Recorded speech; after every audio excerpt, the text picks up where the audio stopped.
Hi everyone, welcome to my YouTube channel Pi Classes by Monica. आप लोगों को हम सबरिंग समझा रहे थे। सबरिंग में हमने आप लोगों को सबरिंग की डेफिनेशन और ये थ्योरम प्रूफ करके बताई थी।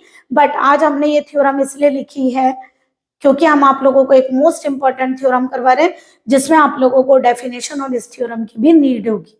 ओके, तो चलिए क्वेश्चन क्या है।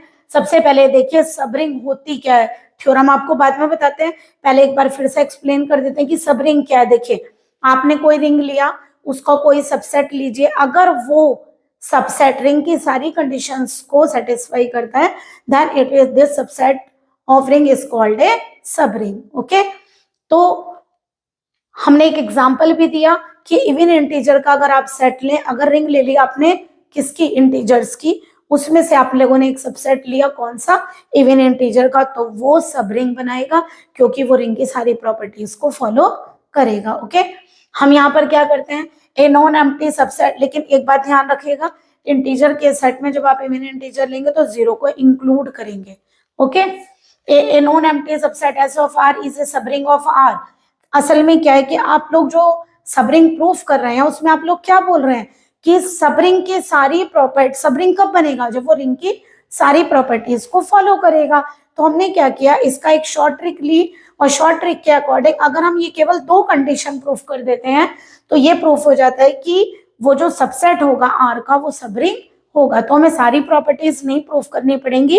कैसे लिखा, एक नॉन एम्प्टी सबसेट एस ले लो आर का, वो सबरिंग होगा कब, जब वो इन दोनों कंडीशन को सेटिस्फाई करेगा। मींस दो एलिमेंट एस से लीजिए, दोनों को माइनस करेंगे तो वो एस में बिलोंग करने चाहिए और दोनों की प्रोडक्ट भी वो उस एस सेट में बिलोंग करने चाहिए। तब आप ये कहेंगे कि जो एस सबसेट है आर का वो सब रिंग बन गया। ओके, तो आप लोगों को इसी पर बेस्ड एक थ्योरम समझा रहे हैं जो आप लोगों के थ्योरम मोस्ट इंपॉर्टेंट थ्योरम है। थ्योरम है इंटरसेक्शन ऑफ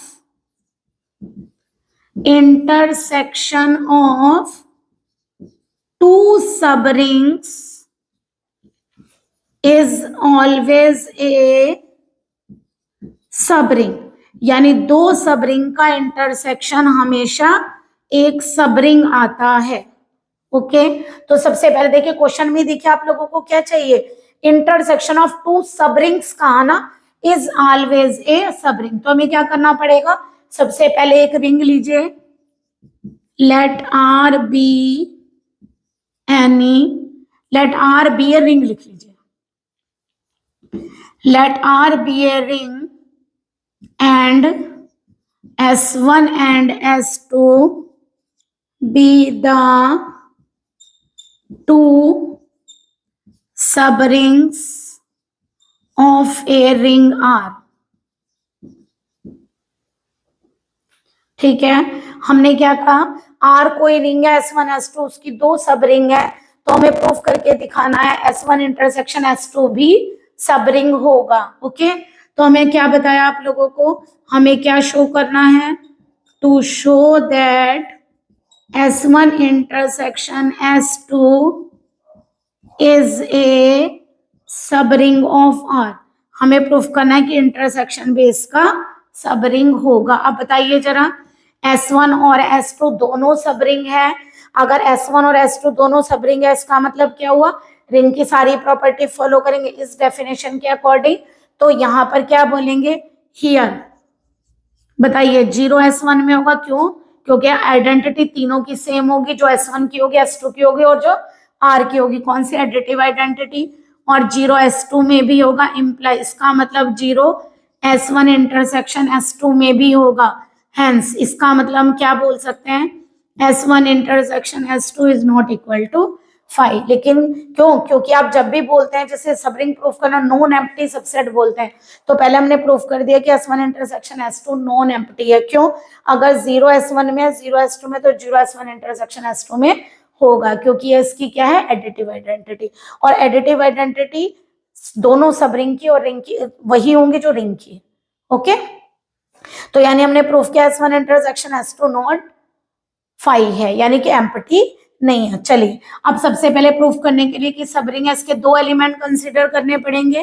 लेट हमने ले लिया ए और बी दो एलिमेंट S1 इंटरसेक्शन S2 में है।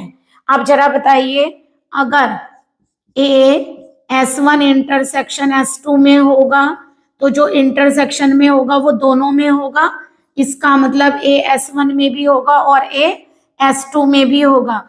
अगर B S1 इंटरसेक्शन S2 में बिलोंग करता है तो B S1 में भी बिलोंग करेगा और B S2 सब रिंग में भी बिलोंग करेगा।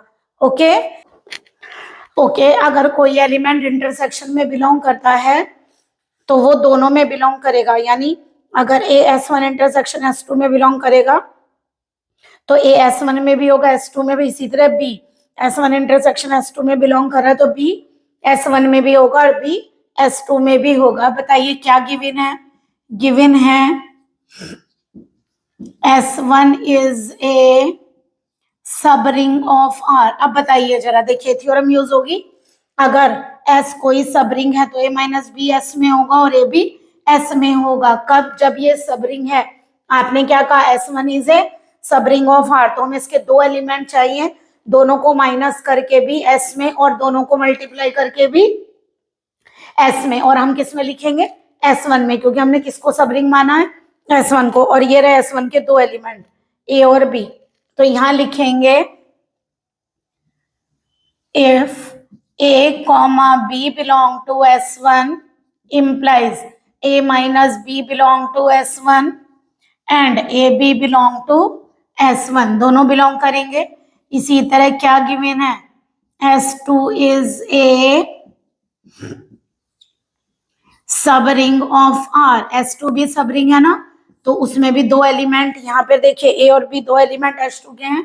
क्या लिखेंगे? इफ A और B दो एलिमेंट अगर S2 में बिलोंग करते हैं तो A minus B belong to S2 and AB belong to S2, यही होगा। अब जरा बताइए, A माइनस बी S1 में भी है और A माइनस बी S2 में भी बिलोंग करता है तो क्या होगा?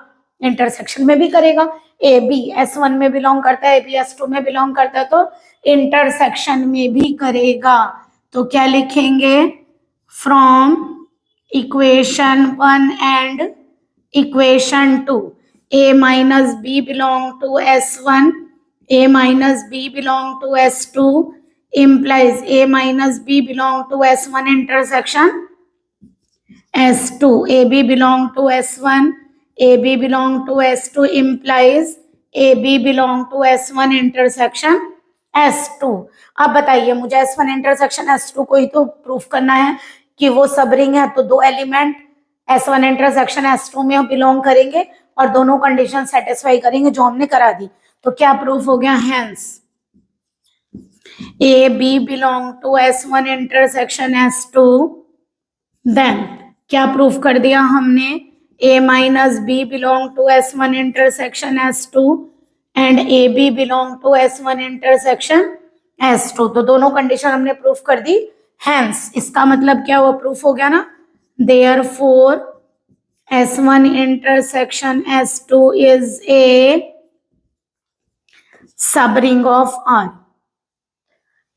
आई होप क्लियर हुआ होगा। फिर दोबारा एक बार देख लीजिए, हमें दिया हुआ है, देखिए थ्योरम यूज हुई ना, दोनों मतलब डेफिनेशन और ये वाली थ्योरम दोनों यूज हुई ना। तो यानी कहने का मतलब हुआ, अगर कोई सब रिंग होता है तो रिंग की सारी प्रॉपर्टीज फॉलो करता है, और अगर सब रिंग है तो अगर हम ये दो कंडीशन प्रूफ करते हैं तो भी वो सब रिंग बन जाएगा। क्या? अगर दो एलिमेंट किसी सेट में है तो दोनों का डिफरेंस और दोनों की प्रोडक्ट भी उस सेट में होगी तो वो सब रिंग बन जाएगा। ओके देखिए, हमसे कहा गया कि प्रूफ करिए इंटरसेक्शन दो सब रिंग का हमेशा सब रिंग आता है, तो हमने R एक रिंग ले ली जिसकी दो सब रिंग है S1 एंड S2। सॉरी, आप बताइए जरा प्रूफ क्या करना है? S1 intersection S2 is a sub ring. Okay, हमें क्या ये बताइए, जो रिंग की आइडेंटिटी होगी वही सब रिंग्स की आइडेंटिटी होगी। तो रिंग की आइडेंटिटी एडिटिव कौन सी होती है? जीरो बिलोंग टू R, है ना, ये एडिटिव आइडेंटिटी है। ऐड करने पर वही एलिमेंट वापस आ जाता है, तो वही S1 की होगी आइडेंटिटी और वही S2 की होगी। तो जीरो एक ऐसा एलिमेंट आ गया जो दोनों के इंटरसेक्शन में बिलोंग करता है, यानी S1 intersection S2 non empty. ऐसा क्यों किया? देखिए, आप लोगों ने दोनों डेफिनेशंस लिखी, दोनों में क्या लिखा है? Non empty subset. तो जो आप प्रूफ करने जा रहे हैं जैसे सब रिंग, वो नॉन एम्प्टी होना चाहिए। ओके तो सबसे पहले हमने क्या किया, नॉन एम्प्टी प्रूफ किया, उसके बाद दो एलिमेंट इंटरसेक्शन में लिए। अगर जो एलिमेंट इंटरसेक्शन में होते हैं वो दोनों में होंगे क्योंकि ये कॉमन है। सबसे पहले देखिए क्या गिवन है, S1 सब रिंग है R का, तो अगर A और B दो एलिमेंट S1 में है, ये हमने प्रूफ कर दिया, और भी S1 में है, तो A माइनस बी S1 में होगा, A भी S1 में होगा। क्यों? क्योंकि S1 सब रिंग है, और सब रिंग है तो ये प्रॉपर्टी प्रूफ होगी, मतलब ये कंडीशन सेटिस्फाई करेगा। ओके और H2 सब रिंग है, तो देखिए दो एलिमेंट A और B H2 के ले लिए, वो भी ये दोनों कंडीशन को सेटिस्फाई करेगा। अब बताइए A माइनस बी S1 में, A माइनस बी S2 में, तो इंटरसेक्शन में भी होगा, ए बी S1 में, ए बी S2 में, तो इंटरसेक्शन में भी होगा। तो हमने क्या प्रूफ कर दिया, अगर A और B S1 इंटरसेक्शन S2 में बिलोंग करते हैं तो दोनों का डिफरेंस भी इंटरसेक्शन में है और दोनों की प्रोडक्ट भी इंटरसेक्शन में बिलोंग करते हैं। इसका मतलब जो इंटरसेक्शन है वो क्या हो गया, सब ring of R। Most important theorem है ये आप लोगों की एग्जाम के पॉइंट ऑफ व्यू से। ओके प्लीज अगर आप लोगों को हमारे लेक्चर पसंद आ रहे हैं तो कमेंट में बताइए। आप लोगों को ये भी बता सकते हैं आपको कौन सी थ्योरम और करनी है। दूसरी बात, आप अपने फ्रेंड्स में प्लीज ये लिंक शेयर करिए ताकि सबको इस चैनल के बारे में पता चले और उन्हें भी इस बात का प्रॉफिट मिल सके और वो अच्छे से क्वेश्चन को सॉल्व कर सके। Okay good day and good luck.